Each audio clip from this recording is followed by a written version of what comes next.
Hello friends, professor Vinod Singla, department of commerce, government college Adampur. आज मैं आपको बताऊंगा इश्यू ऑफ शेयर्स के बारे में, corporate accounting, BCom second year third semester में। And topic is issue of shares. Friends, सबसे पहले जो है आपके पास सोल प्रोप्राइटरशिप, एकाकी व्यापार था, एक व्यक्ति, उसी ने बिजनेस चलाना है, उसी ने सारी पूंजी का प्रबंध करना है और वो अकेला ही मालिक। पैसों की आवश्यकता कम थी, इससे गुजारा हो जाता था। जब आवश्यकताएं बढ़ी तब पार्टनरशिप एग्जिस्टेंस में आई। एक से ज्यादा व्यक्ति, ज्यादा पूंजी, ज्यादा दिमाग। इसके बाद भी जब आवश्यकताएं बढ़ती चली गई तब कंपनी का निर्माण हुआ। कंपनीज एक्ट बनाया गया, 1956 बनाया गया, टाइम टू टाइम अमेंडमेंट होते रहे। Now it's companies act 2013। Company के अंदर सोल प्रोप्राइटरशिप और पार्टनरशिप की खूबियों के साथ साथ उनकी कमियां दूर करने का प्रयास किया गया।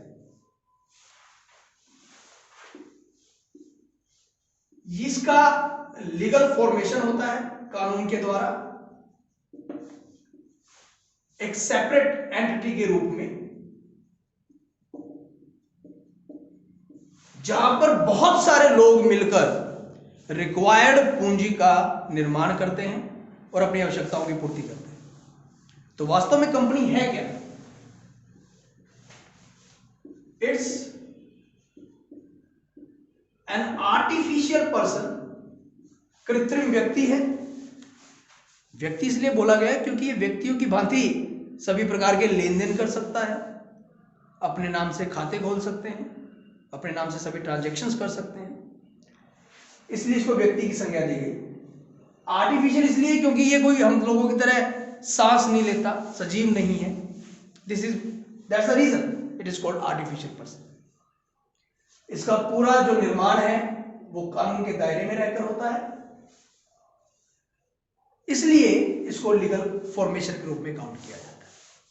अभी मैं आपको इश्यू ऑफ शेयर्स का जो मेन कंसेप्ट है उसका जो एक बेसिक पार्ट है दैट इज कंपनी, क्योंकि जो शेयर्स हैं ये कंपनी से ही रिलेटेड होते हैं, इसलिए भी आपको थोड़ा सा कंपनी के बारे में बताना चाहूंगा। सबसे पहले मैं आपको बताऊंगा कि कंपनी के अंदर कौन कौन सी खास कैरेक्टरिस्टिक्स हैं, क्या क्या खास विशेषताएं हैं जो इसको सोल प्रोप्राइटरशिप और पार्टनरशिप से अलग करता है। So please just concentrate on various aspects and the topic is characteristics of a company. आप सब विद्यार्थियों ने पढ़ा भी होगा, काफी कुछ जानते भी हैं इसके बारे में, फिर भी एक शेयर स्टार्टिंग के लिए, ताकि आप सबको फैमिलियरिटी इन टॉपिक्स के साथ बन जाए आप लोगों की।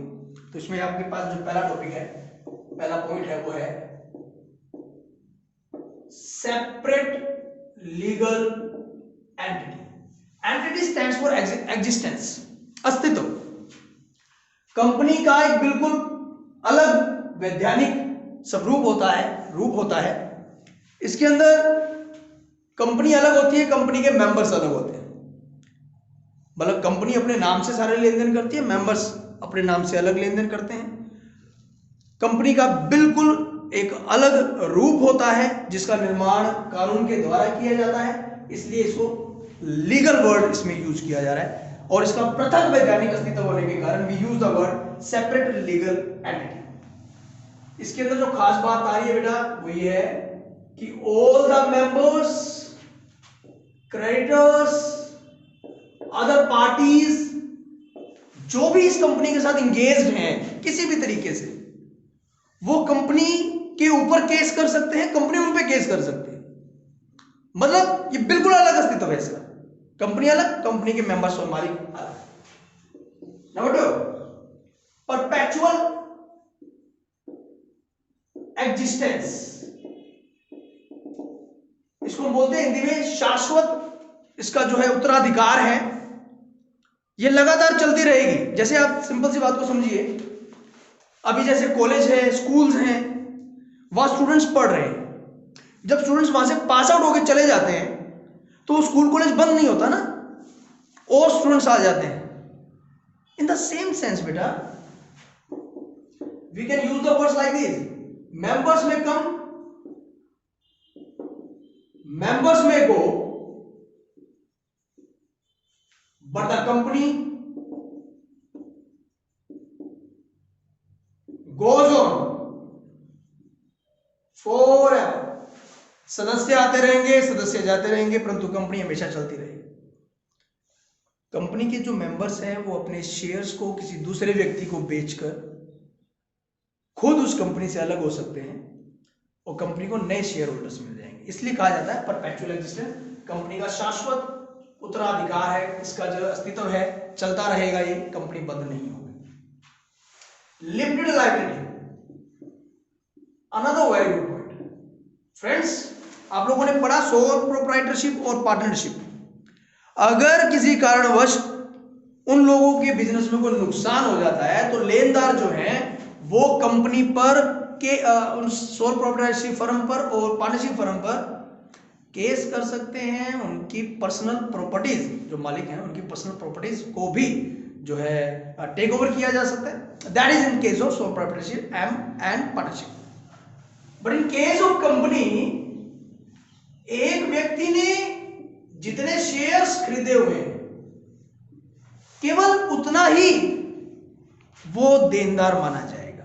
That is called the limited liability. Just suppose कि अगर ए नाम के व्यक्ति ने 1 लाख रुपए के शेयर्स लिए हुए हैं और उसने अभी तक 50,000 रुपीज पे किए हैं और कंपनी बंद हो गई, डूब गई, तो उस स्थिति में वो ए व्यक्ति अपने बकाया 50,000 रुपए देने के लिए ही जिम्मेदार होगा। That is called the limited liability. तो ये बहुत अच्छी विशेषता है कंपनी की, जिसके कारण भी इसका जो है विकास बहुत अच्छे लेवल पर हुआ और अभी भी कंपनी का बड़ा अच्छे ढंग से विकास होता रहा है। कॉमन सील, हिंदी में बोलते हैं बेटा सार्व मुद्रा। जैसे स्टैंप होती है, अटेस्टेशन स्टैंप होती है, किसी कंपनी की मोहर। अब कोई भी जो डॉक्यूमेंट है, जब तक उस पर कंपनी की स्टैंप नहीं लगेगी, ऑथोराइज व्यक्ति के सिग्नेचर नहीं होंगे, वो डॉक्यूमेंट ऑथेंटिक नहीं माना जाएगा। तो कंपनी के खास विशेषता में आता है द वर्ड कॉमन सील, सार्वमुद्रा, उसके पास एक स्टैंप होनी चाहिए। इसी प्रकार ट्रांसफरेबिलिटी ऑफ शेयर्स, बिलिटी of shares.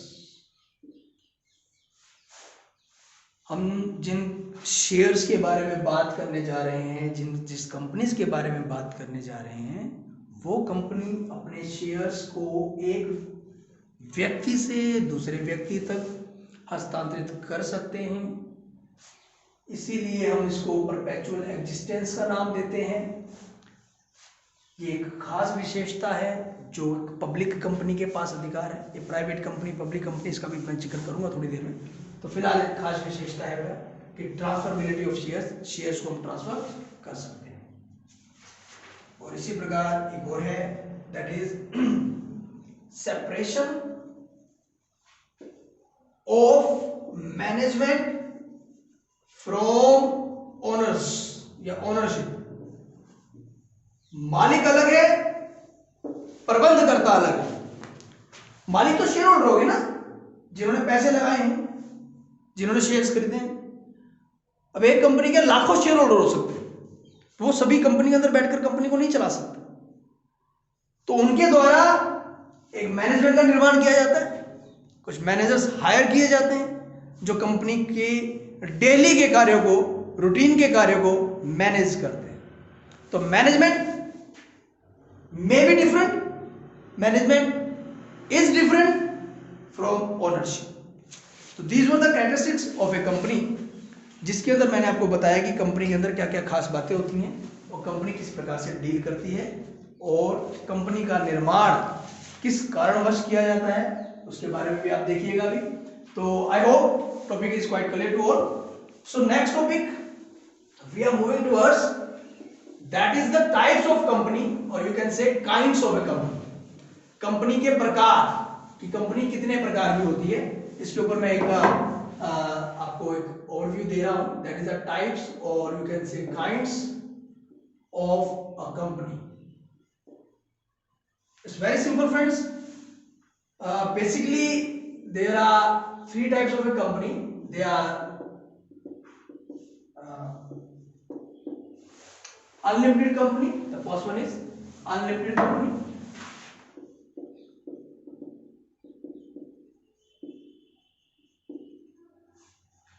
Number two, company limited by guarantee, and the third one,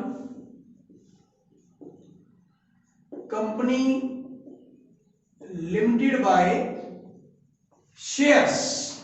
Three types of company are here, and this type of company is further divided into three parts, namely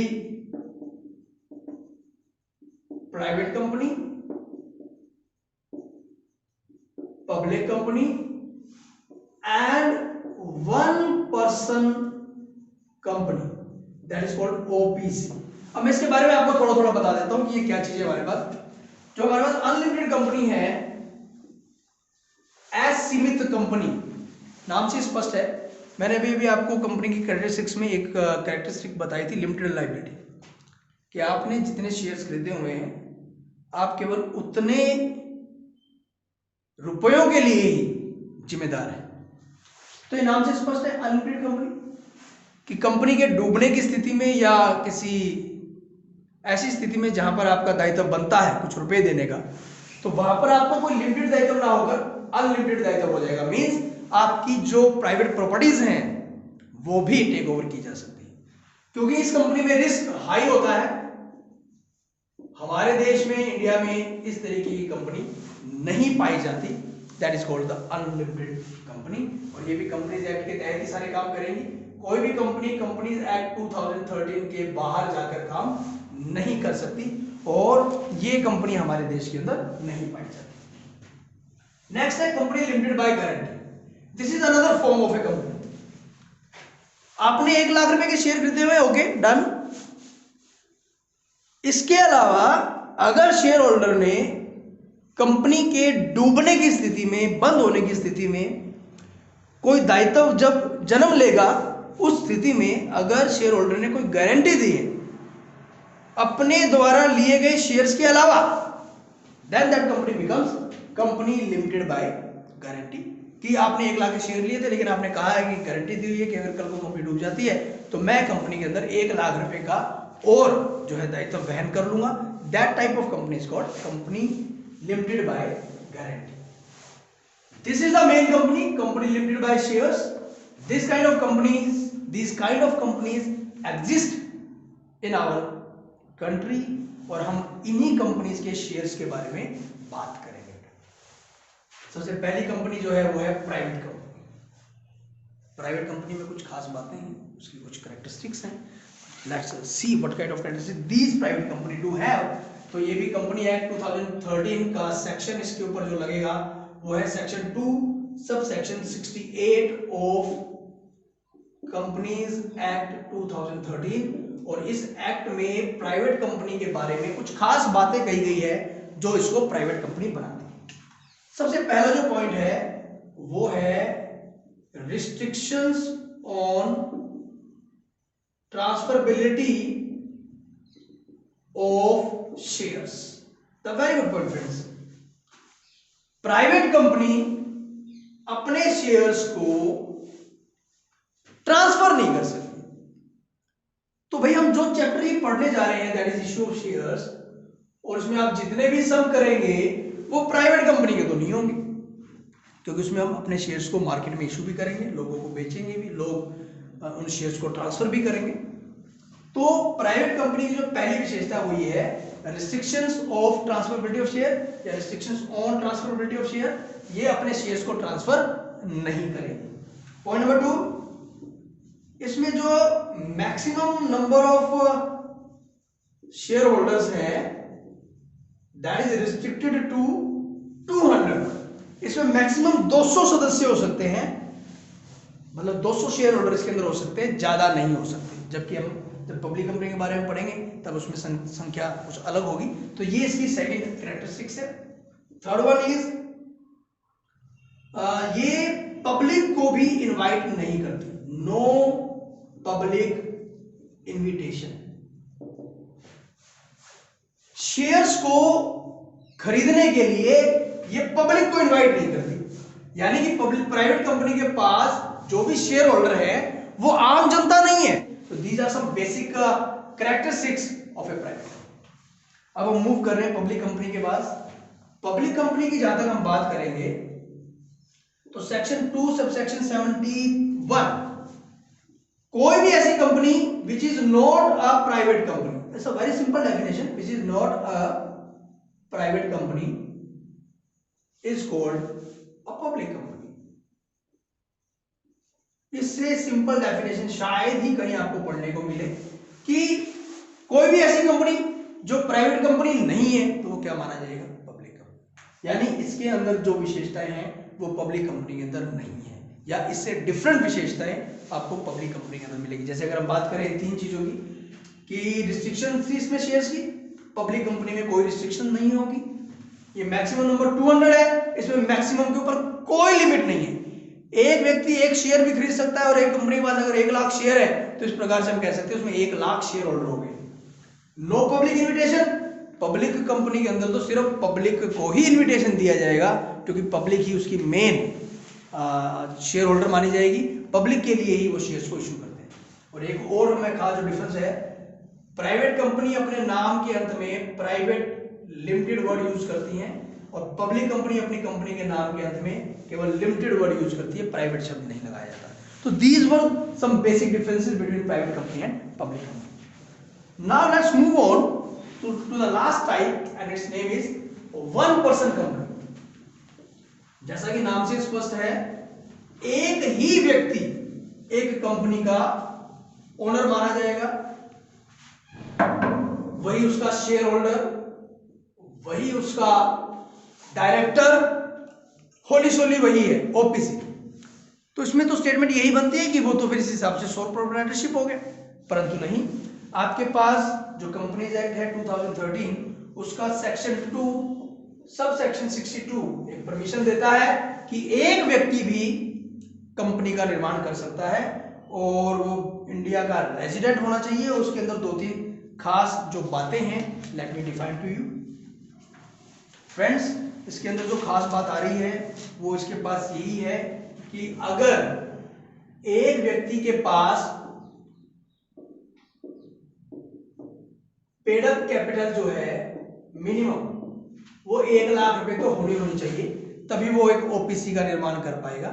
लेकिन यहां पर एक जो खास बात याद रखने वाली है कि 2 साल तक, फॉर 2 years, ओपीसी को कन्वर्ट नहीं किया जाएगा किसी भी पब्लिक या प्राइवेट कंपनी के अंदर।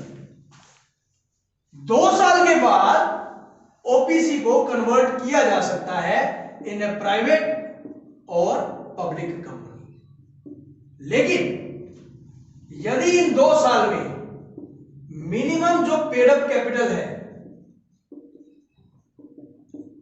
वो मोर देन 50 लाख हो जाए, या जो टर्नओवर है वो मोर देन 2 करोड़ हो जाए, तो ओपीसी अपना अस्तित्व खो देगी और उसे प्राइवेट या पब्लिक कंपनी के अंदर कन्वर्ट कर दिया जाएगा। तो कन्वर्जन होगा, 2 साल तक कोई कन्वर्जन नहीं होगा, उसके बाद कन्वर्ट हो जाएगी। लेकिन अगर इन 2 साल में 50 लाख से ऊपर पेड अप कैपिटल हो जाए और टर्नओवर अगर 2 करोड़ से ज्यादा हो जाए, तब वह ओपीसी नहीं रहेगी, उसको पब्लिक या प्राइवेट कंपनी के अंदर कन्वर्ट कर दिया जाएगा। तो ऐसी कंपनी के अंदर क्योंकि कोई शेयर होल्डर नहीं है, कोई और किसी भी प्रकार के मेंबर्स नहीं है, तो एक जो वर्ड है एजीएम, एनुअल जनरल मीटिंग, इस तरीके की कोई भी मीटिंग बुलाने की आवश्यकता इसको नहीं है और ओपीसी अपना कार्य सुचारू रूप से कर सकती है। यानी एक कंपनी खोलने के लिए आपको सैकड़ों लोगों की जरूरत नहीं है, सैकड़ों करोड़ों रुपए की जरूरत नहीं है, एक व्यक्ति भी एक कंपनी का निर्माण कर सकता है। तो these were some informations regarding companies. I hope कि आपको ये टॉपिक्स अच्छे से समझ में आ गए होंगे। अभी मैं इस लेक्चर के अंदर आपको एक महत्वपूर्ण जो मेन इशू है हमारे पास, मैं उसके बारे में आपको बताने जा रहा हूं। दैट इज अबाउट शेयर्स, कि ये शेयर्स क्या है, क्योंकि हमारे चैप्टर का नाम ही इशू ऑफ शेयर्स है। तो मैं इस टॉपिक को थोड़ा हाईलाइट करूंगा आज के लेक्चर के अंदर। और ये शेयर्स क्या बोला है कि कंपनी को जितने रुपयों की जरूरत है उस कैपिटल के जो स्मॉल पार्ट्स किए गए हैं, स्मॉल पार्ट्स जो किए गए हैं, these small parts are known as share. Just suppose a company needs 1 crore rupees और एक कंपनी ने अपने 1 करोड़ रुपयों को 100 रुपीज के 1 लाख शेयर्स, पार्ट्स जिसको हम कह सकते हैं, 100 रुपीज के 1 लाख पार्ट्स शेयर्स के रूप में बांट दिया है, then these 1 lakh shares will be known as the share of a capital. तो कैपिटल को छोटे छोटे टुकड़ों में बांट देना, मतलब इसका मतलब ये नहीं है कि कैपिटल के टुकड़े टुकड़े हो गए, उस कैपिटल को शेयर्स के रूप में कन्वर्ट कर दिया, क्योंकि ये रुपए एक पब्लिक कंपनी आम पब्लिक से इकट्ठे करने वाली है। तो जिस व्यक्ति के पास जितनी क्षमता है या जो व्यक्ति जितने शेयर खरीदना चाहता है, वो according to this rate, just suppose A, B, C, 3 members, 3 persons are there. A purchases 1000 share at the rate of 100 and he invests 1 lakh rupees. B purchases 5000 shares at the rate of 100 and he invests 5 lakh. Someone with 250 shares at the rate of 100 invests 25000 rupees. इस प्रकार से एक company के अंदर जो capital है उस capital को शेयर्स में कन्वर्ट करके छोटे छोटे टुकड़े करके उन टुकड़ों को आम जनता के द्वारा अपनी कन्वीनियंस के हिसाब से, अपने इन्वेस्टमेंट पर्पज के हिसाब से खरीदा जाता है। ये सारी प्रक्रिया किसी भी कंपनी के अंदर कैपिटल फॉर्मेशन में मदद करती है, क्योंकि कंपनी में ये तो एग्जांपल 1 करोड़ का लिया गया, लेकिन एक कंपनी के निर्माण के लिए सैकड़ों हजारों करोड़ रुपयों की जरूरत होती है और इतने रुपए एक व्यक्ति 2 व्यक्ति मिलकर नहीं लगा सकते। तो इतने रुपयों के लिए हमें आम जनता का और लोगों का सहयोग चाहिए होता है। तो ऐसी स्थिति में सभी लोग भी काफी सारा पैसा नहीं लगा पाते, वो अपनी क्षमता के अनुसार, अपनी सेविंग्स के अनुसार, अपने इन्वेस्टमेंट पर्पज के अनुसार जितना इन्वेस्ट करना चाहे उतने शेयर्स खरीद कर इन्वेस्ट कर सकते हैं। That portion, that part of the capital is known as shares. तो शेयर्स वास्तव में क्या है? पूंजी का एक छोटा सा हिस्सा जो अन्य लोग खरीदकर कंपनी में शेयर होल्डर बनते हैं और अब उस कंपनी में इन्वेस्ट करते हैं ताकि फ्यूचर में वो कुछ कमा सके उस कंपनी की गुडविल से, उस कंपनी के प्रॉफिट से। और इस सारी प्रक्रिया को हम शेयर्स के द्वारा ही पूरा करते हैं। This is called a part of capital and this is known as the shares. अभी मैं आपके पास आ रहा हूं friends with a new topic and this is the very good one from this perspective, that is the types of share. We are having only 2 types of share. They are known as preference shares and number 2 is known as equity shares. हमारे पास 2 प्रकार के shares हैं friends, preference share और equity share. इसके ऊपर मैं जल्द से जल्द अभी इसको आपको समझा के आज के लेक्चर को हम कुछ विराम देंगे। It's going to be very lengthy one actually. So अभी फिलहाल इसके अंदर हम पढ़ने जा रहे हैं प्रेफरेंस शेयर। शेयर्स 2 प्रकार के होते हैं, प्रेफरेंस और इक्विटी। इसके बारे में जान लीजिए कि क्या है। कोई भी व्यक्ति जब इन्वेस्ट करता है तो उसका मेन मकसद होता है लाभ कमाना। जब आपने शेयर्स खरीदे हैं तो शेयर्स पर लाभ के रूप में आपको मिलता है डिविडेंड। तो डिविडेंड या तो प्रेफरेंस शेयर पे मिलेगा या इक्विटी शेयर्स पे मिलेगा। फ्रेंड्स, इन दोनों के बारे में जान लीजिए। प्रेफरेंस शेयर्स के पास इक्विटी शेयर के मुकाबले 2 राइट्स हैं, 2 अधिकार हैं। अधिकार क्या क्या है? नंबर 1, एक तो डिविडेंड पहले लेने का, डिविडेंड प्रेफरेंस।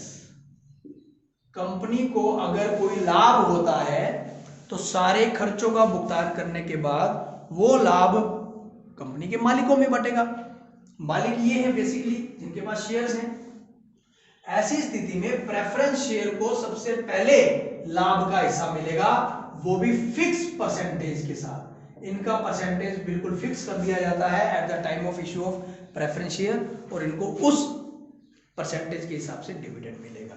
और पॉइंट नंबर 2 जो कि प्रेफरेंस शेयर को ही प्राप्त है कि कल को अगर कंपनी वाइंड अप हो जाती है, बंद हो जाती है किसी कारणवश, तो कैपिटल को जो शेयर होल्डर ने पैसा लगाया है वो पैसा वापस करना है, तो सबसे पहले पैसा प्रेफरेंस शेयर होल्डर्स को रिटर्न किया जाएगा, उसके बाद ही नंबर आएगा इक्विटी शेयर्स का। तो these two are the basic difference between these two। तो प्रेफरेंस शेयर वो है जिनको डिविडेंड प्राप्त करने का अधिकार है पहले, और कंपनी बंद होने या डूबने की स्थिति में अपनी पूंजी को पहले प्राप्त करने का अधिकार है। तो प्रेफरेंस शेयर के बारे में आई होप आपको समझ में आ गया होगा। अभी मैं प्रेफरेंस शेयर को थोड़ा सा और एलोबरेट कर देता हूं, और वो ये है टाइप्स ऑफ प्रेफरेंस शेयर्स। अब प्रेफरेंस शेयर्स भी कुछ प्रकार के हैं, जस्ट कंसंट्रेट। नंबर 1 है कम्युलेटिव प्रेफरेंस शेयर्स। नाम से स्पष्ट है, कम्युलेट संचय। अभी मैंने बताया प्रेफरेंस शेयर को डिविडेंड पहले मिलेगा। जस्ट सपोज किसी साल कंपनी को लाभ नहीं हुए, या लाभ तो हुए पर कंपनी ने डिविडेंड नहीं दिया, तो अगर प्रेफरेंस शेयर को किसी साल डिविडेंड नहीं मिला, अगला साल आ गया, उस साल भी नहीं मिला, जस्ट सपोज थर्ड ईयर में पहुंच गए, तो थर्ड ईयर में जो डिविडेंड मिलेगा उसमें पहले और दूसरे साल का डिविडेंड भी ऐड किया जाएगा। यानी ऐसे शेयर्स जिसके ऊपर डिविडेंड कम्युलेट होता रहेगा, इकट्ठा होता रहेगा, that is called cumulative preference share. Number 2 non cumulative, नाम से स्पष्ट है, ऐसे प्रेफरेंस शेयर जिसके ऊपर डिविडेंड कम्युलेट नहीं होगा, यानी किसी साल डिविडेंड नहीं मिला तो नहीं मिला, अब आपको अगले साल का डिविडेंड मिलेगा। आमतौर पे हमारे मैक्सिमम प्रेफरेंस शेयर कम्युलेटिव ही होते हैं। Third one participating, it's a good one, participating preference shares. And fourth one non participating.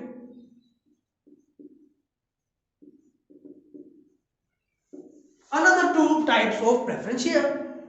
अभी मैंने बताया कि इनको फिक्स्ड डिविडेंड मिलेगा, डन। बाकियों के ऊपर अधिकार किसका है? इक्विटी शेयर होल्डर्स का। फ्रेंड्स, इक्विटी शेयर होल्डर को भी मान लीजिए कंपनी ने डिसाइड किया कि आपको 10% डिविडेंड मिलेगा, तो 10% इनको मिल गया। डिविडेंड देने के बाद भी प्रॉफिट का कुछ हिस्सा बच गया, तो ये वाले अगर प्रेफरेंस शेयर हैं तो इनको दोबारा फिर जो बैलेंस डिविडेंड है, बैलेंस प्रॉफिट, उसमें से फिर से कुछ हिस्सा एक्स्ट्रा मिलेगा अपने फिक्स डिविडेंड के अलावा।